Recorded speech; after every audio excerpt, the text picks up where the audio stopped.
Hey y'all, so today we're going to be talking about three-point crosses. This is one of the extra credit assignments for exam 2. So when I'm talking about these, here are just some terms that we need to be familiar with so you understand what I'm saying when I say it.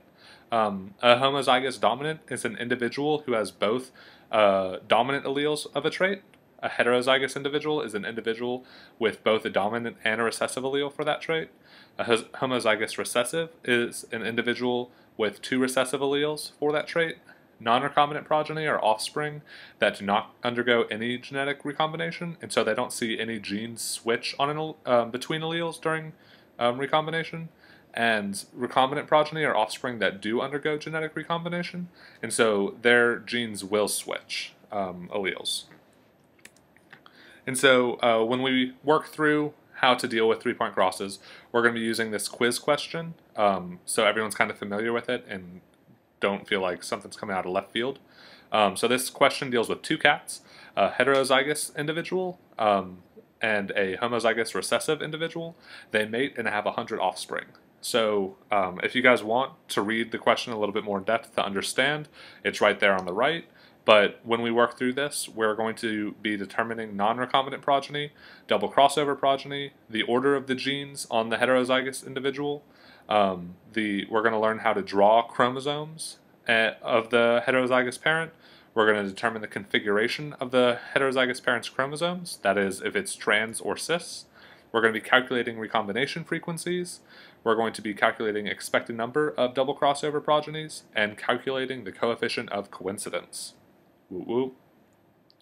So when we're talking about non-recombinant progeny, like I said, these are the offspring that do not undergo any gene changes between the alleles during recombination. This one's pretty easy. What you do is you look at the overall highest numbers of progeny groups, and there should be two of the highest. And so in this case, when we look over here at the number of offspring, we find the two highest groups as 26 and 24, and these are the genotypes that go along with those.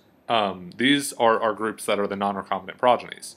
So the individuals that are dominant S, dominant B, recessive Y, and recessive S, recessive B, dominant Y are our two highest, and thus are the two non-recombinant progeny groups. That was pretty easy to calculate, right? Another really easy one to calculate is the double crossover progenies. And so this one, instead of looking at the highest two groups, we look at the lowest two groups. And so again, we go over to the numbers column, we go down to the smallest, and find that there's a group that had two offspring and a group that had only one offspring. So these genotypes, dominant S, dominant B, dominant Y, and recessive S, recessive B, recessive Y, are the two double crossover progenies.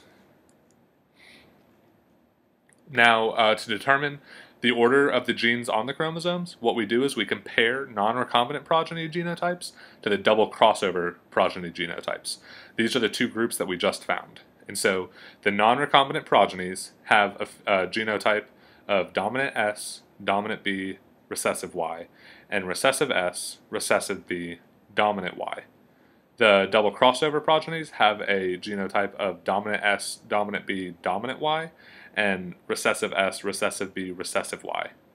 If we look at where these two differ, we find that it's in the Y position, the Y gene, because it switches from being dominant, dominant, recessive to dominant, dominant, dominant, and recessive, recessive, dominant to recessive, recessive, recessive.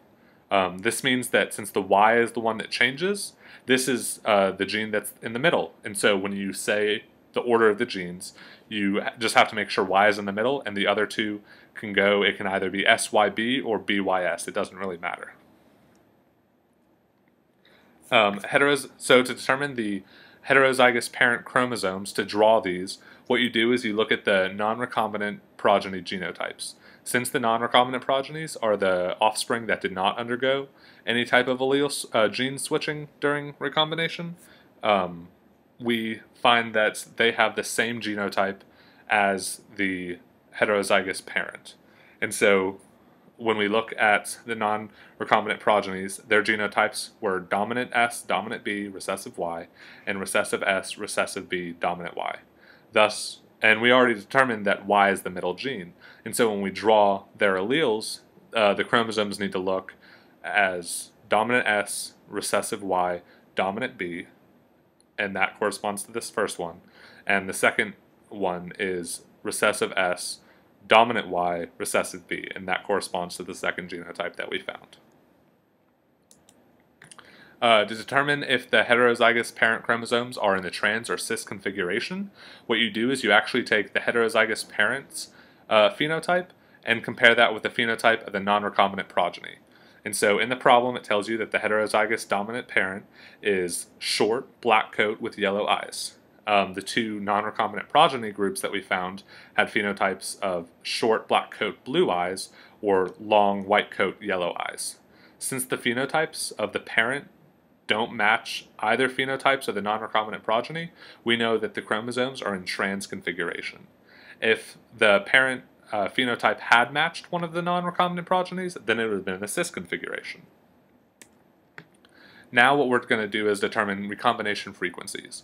So this is the rate at which the genes are going to switch alleles during recombination. And so what you have is you have an SY recombination rate frequency, and you have a YB recombination rate frequency.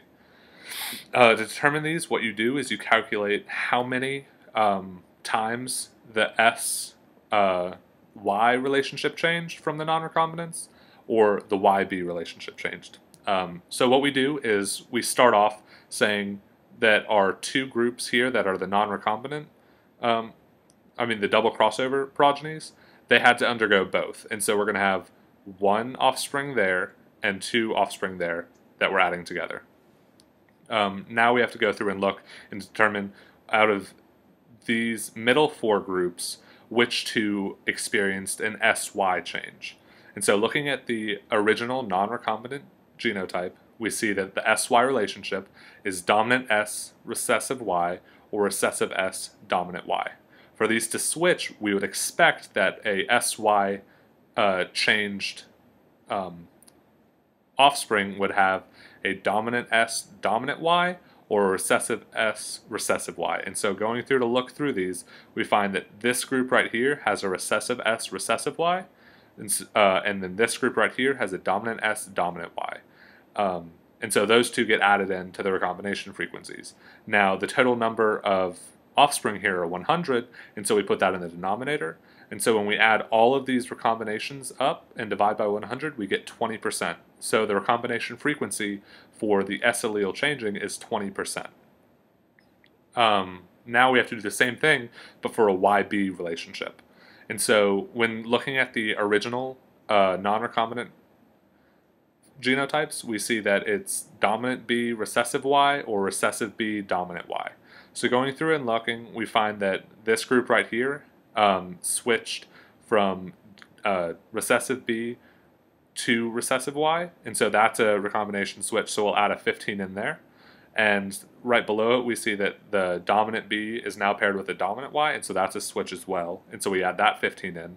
And then we have the double crossover events, which have the same switch occurring, and so we have to add those in as well. Again, we divide by the overall number of progeny, and that gives us 33%. Now what we have to do is determine the number of expected crossover progeny. This is a theoretical number, so we're saying that if all that mattered in determining the double crossover progeny were the two recombination frequencies, then what we do is you'd multiply the first recombination frequency by the second recombination frequency, and then times that by the total number of overall offspring. And so in this case, we take our 20%, or 0.2, times our 33%, or 0.33, and times it by our overall 100 offspring population. And that gives you 6.6 double crossover progeny. Now, obviously, you can't have 6.6 numbers of offspring, and so we just round that up to 7. This is, like I said, a total theoretical approach to saying this is how many double crossover progeny we would expect.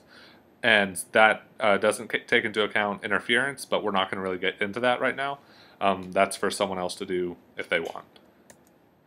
Now what we have to do is calculate the coefficient of coincidence. The coefficient of coincidence is the ratio of the observed double crossover progeny to the expected double crossover progeny. And so here Like I said earlier, these two lower groups were the ones that we identified as our double crossover progenies, and so 2 plus 1 is 3 overall, and this bottom number we get because we just calculated 7 as our expected or theoretical double crossover progeny, and that gives you 43% then. And so the coefficient of coincidence for this problem would be 43%. I hope that this helped make 3-point crosses a little bit more clear, but if you have any questions, please feel free to rewatch the video, look at the PowerPoint, talk to me, or of course go talk to Professor Grunda.